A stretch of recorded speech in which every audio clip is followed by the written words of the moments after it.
Brazil's rubber monopoly, rise and fall.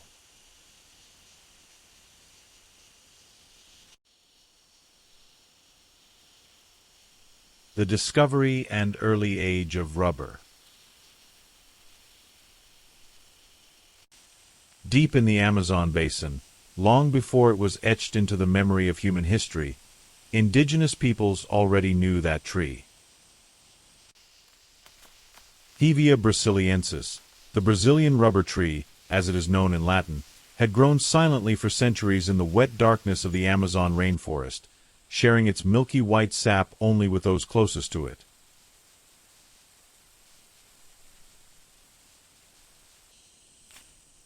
The Tupinamba tribe called this tree caoutchouc, the weeping tree. This was because the liquid that flowed from its trunk resembled tears when struck.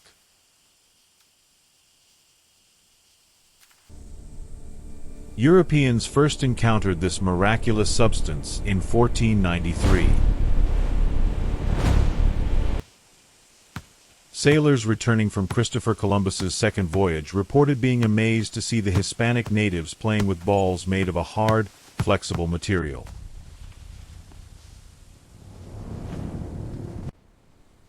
But this first encounter was just a prelude to a world-changing discovery. Europeans didn't know what this substance was. They didn't even have the words to name it. The word came from an unexpected source. In 1770, the English chemist Joseph Priestley discovered that this substance erased pencil marks and named it rubber.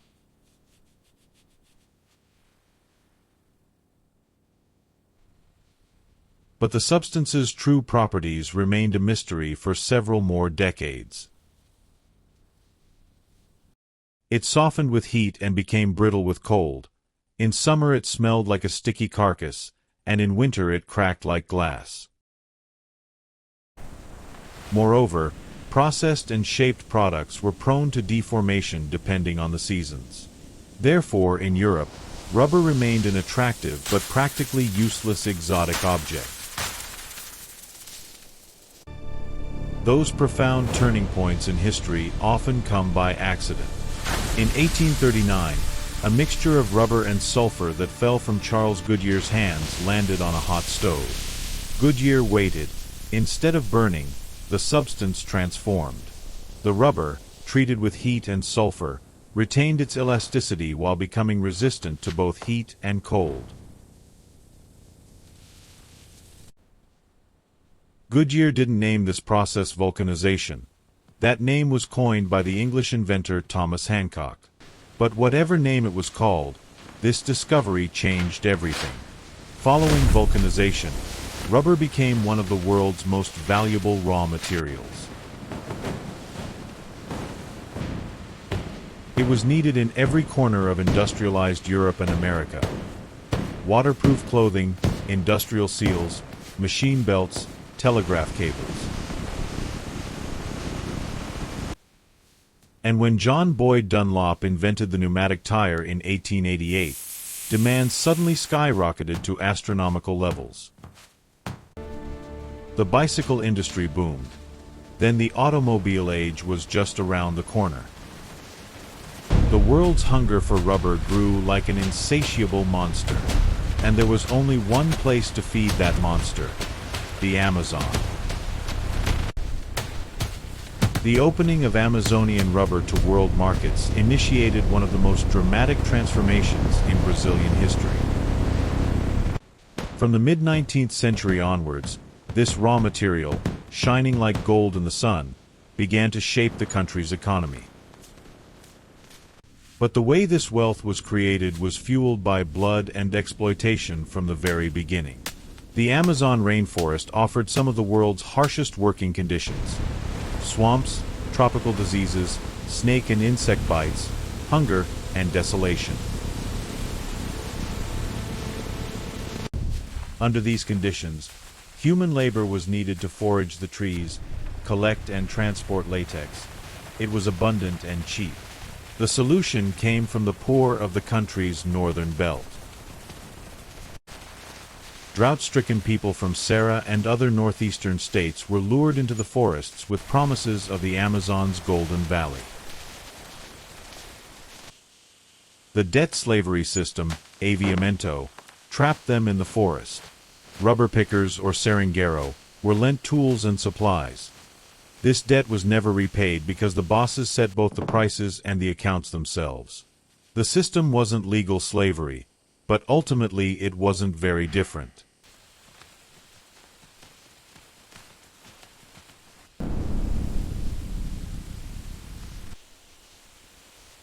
The Rubber Empire, Brazil's Golden Age and the anatomy of the monopoly. Manaus, in the late 1890s, was one of the strangest cities in the world. Situated in the heart of the Amazon, just a few kilometers from the dense tropical rainforest, it looked as if it had been hurled from another continent. It emulated the luxury of Paris and the arrogance of London. Paved streets, utility poles, horse-drawn carriage tracks. And at the very top, the crowning achievement of all this absurdity, the Teatro Amazonas, an opera house built in one of the most remote and inaccessible places in the world, paved with Carrara marble imported from Italy, and adorned with decorative tiles ordered from France. This opera house was more than just a building. It was a symbol embodying the spirit of the era. The rubber barons, this small elite who controlled the wealth amassed from the exploitation of the Seringueiros, saw themselves as the masters of the world.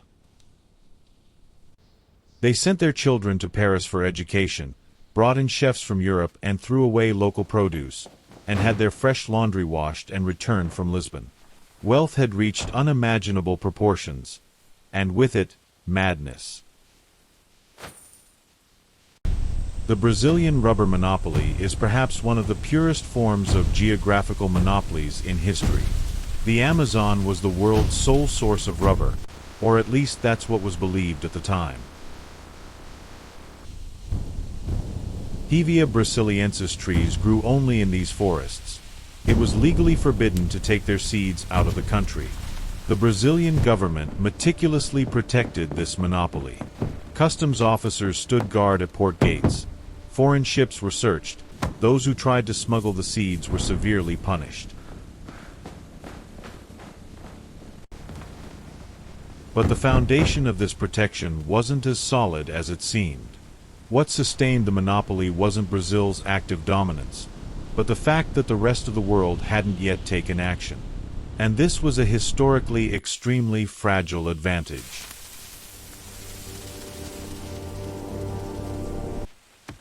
In the mid-1890s, almost all of the world's rubber production came from the Amazon. Prices soared to incredible levels.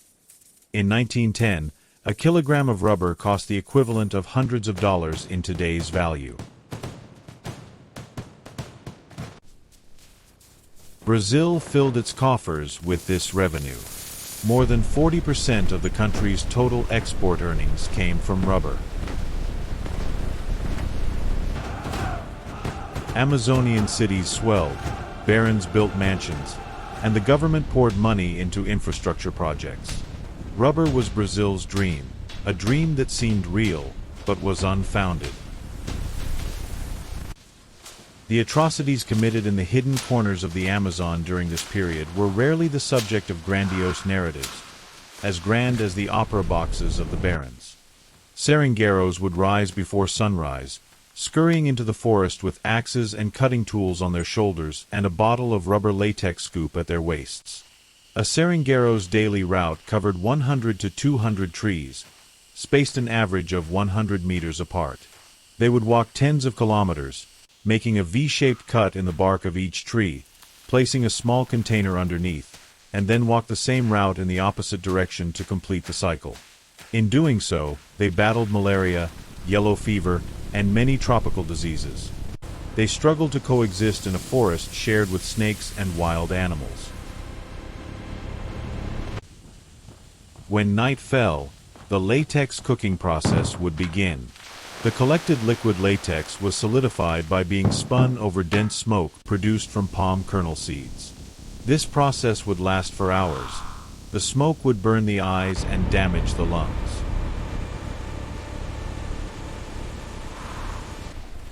The resulting rubber balls were transported by river to the boss's warehouses, from there to cities, and from there to Europe and America. The hand that created the wealth was the hand that received the smallest share of it.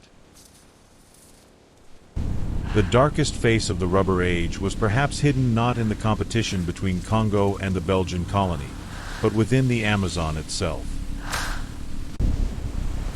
The atrocities committed in the Putumayo region, near the present-day Peru-Colombia border, under the management of the Peruvian Amazon Company, were revealed to the world in 1909 through a report by British diplomat Roger Casement. Indigenous peoples, the Huitoto, Bora, and Andok tribes, were virtually enslaved. Those who failed to meet production quotas were tortured, and some were murdered. Casement's findings caused a sensation in London, but deep in the Amazon rainforest, the sound of that sensation reached them much later. Amidst all this darkness, the Brazilian state and the rubber barons continued to live in a dream. This period, spanning from the 1890s to the 1910s, is known in Brazilian history as the Belle Époque, or the Beautiful Age.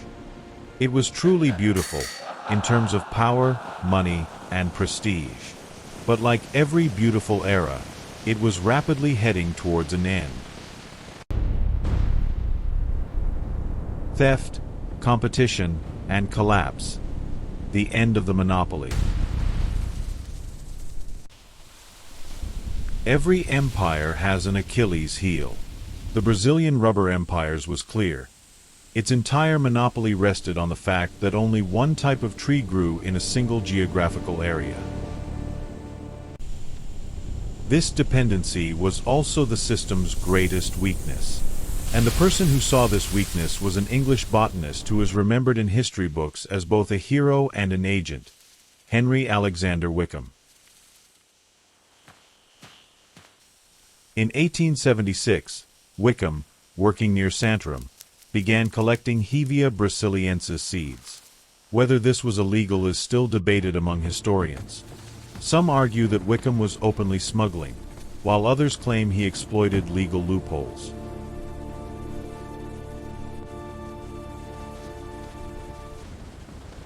The truth is, Wickham loaded 70,000 seeds onto a British cargo ship and sent them to London. 4% of those seeds sprouted at Kew Gardens, approximately 2,800 seedlings. These seedlings were shipped to Singapore. From there, they spread to Ceylon and then to Malaysia. The tropical climate was suitable, the rainfall was sufficient, and the vast plains of Southeast Asia offered a far more fertile agricultural area than the rugged forests of the Amazon. The British colonial administration provided both capital and technical support for this project. Hevea trees were planted one by one, then in dozens, then thousands, then millions. They were grown in regular rows. Compared to the Amazon rainforest, the difference was enormous. A Seringueiro, a type of tree grower, had to walk tens of kilometers a day to visit 200 trees. In Malaysia, the plantation trees were planted side by side. Many trees could be reached with a short walk. Moreover, the trees had been selected and improved for efficient production. Collective farming knowledge, experienced botanists, and colonial capital were creating a productivity that the weary and ailing Seringueiro of the Amazon could not compete with. Brazil did not see this threat, or perhaps it did not want to see it. The rubber barons had not lost their confidence. The news from Asia did not cause concern because they trusted the quality of Amazonian rubber. The government underestimated the damage from seed smuggling, and that underestimation backfired, resulting in devastation. By the early 1900s, rubber plantations in Malaysia, Ceylon, and other British colonies had begun producing significant quantities. In 1905, Asia's share of world rubber production was less than 4%. However, this figure was growing rapidly. In 1910, Asia accounted for 40% of global production. And in 1913, just 3 years after Brazil's rubber exports peaked, Asian plantations surpassed the Amazon in global production. Prices plummeted.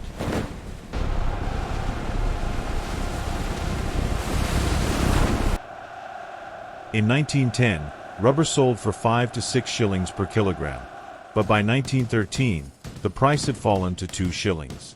By 1920, the price had dropped well below 1 shilling. Brazilian rubber could compete in quality. However, as the price difference grew, the quality advantage became irrelevant. Asian rubber was offered at 1/5 of the price.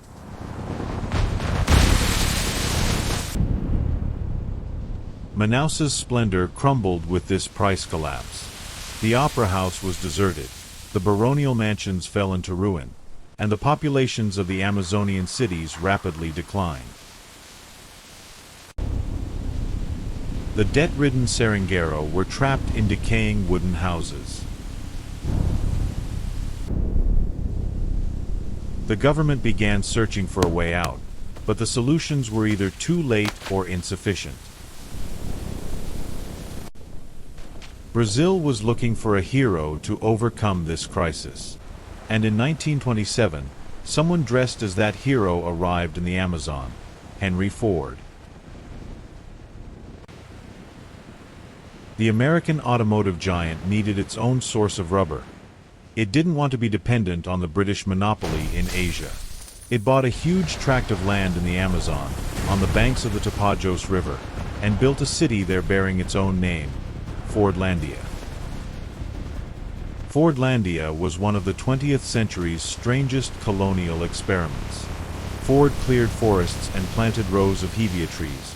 He built hamburger bars and churches, and he paid his workers the same hourly wages as in his Michigan factories. But the Amazon refused to comply with Ford's rules.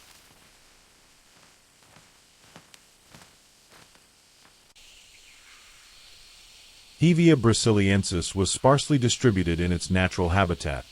Precisely this dispersal protected it from its greatest enemy, Microcyclus ulae, the fungal disease that causes rubber leaf blight. This disease, which spreads easily between adjacent trees, broke out as an epidemic in the rows of orchards in Fordlandia. The leaves turned yellow and fell. The trees stopped producing fruit. Ford moved to a new area, Belterra, but the disease continued to plague them there as well. In 1945, Ford sold all of its rubber investments in the Amazon at a loss. The project went down in history as a failed utopia. Brazil's rubber monopoly was finally broken after World War II.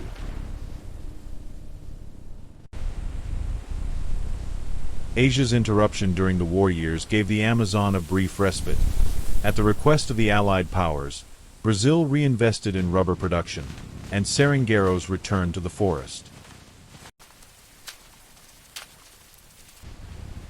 But this revival was not permanent. The war ended, and the Asian plantations were back in operation. And this time they faced an even more powerful competitor, synthetic rubber.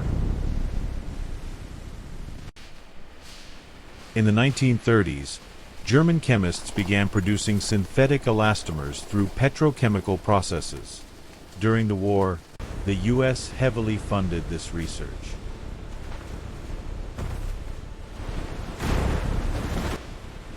From 1945 onwards, synthetic rubber began to supply a large portion of the automotive industry. Demand for natural rubber did not decrease, but it was no longer a monopoly. Both Asian plantations and synthetic production shared the market.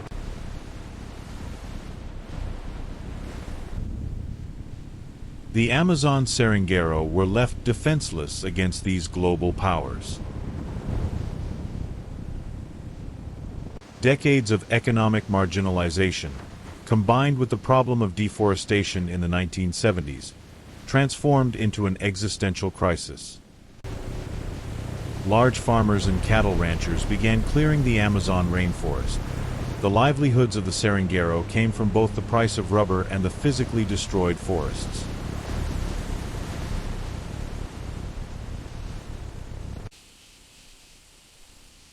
A voice rose from the darkness. Chico Mendes. Mendes, a Seringueiro leader from the state of Acre, organized against both deforestation and poverty. He pioneered the idea of production reserves. He demanded that the forest areas where the Seringueiro people lived and harvested rubber be both protected and legally guaranteed for the indigenous population. This struggle transformed him into a global figure, and a deadly target for his enemies. In 1988, he was murdered in front of his home by a hired assassin. Chico Mendes' death sent a deep shockwave through world public opinion.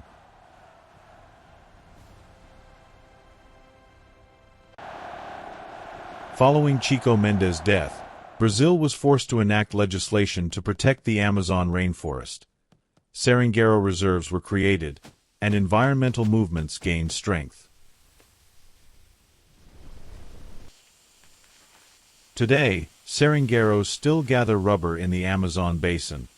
However, their numbers are extremely small. Malaysia, Thailand, and Indonesia produce more than 80% of the world's natural rubber, all descendants of seeds stolen by Henry Wickham.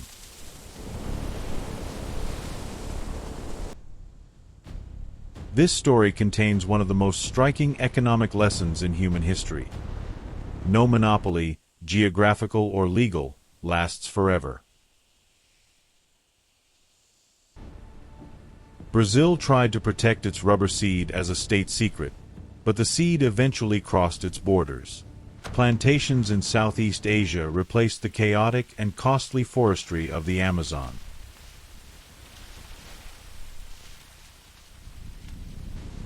And the price of this transition, as always, was paid by the weakest. The people living in the forest, working in debt slavery, and having no protection against the momentary fluctuations of world markets.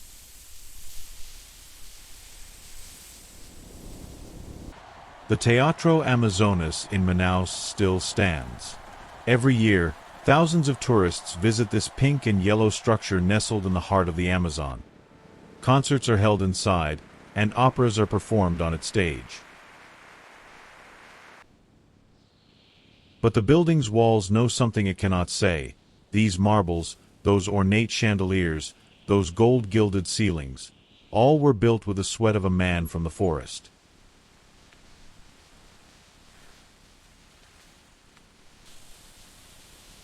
The rubber age is over, but its mark remains, like an indelible wound, both in the forests and in the depths of history.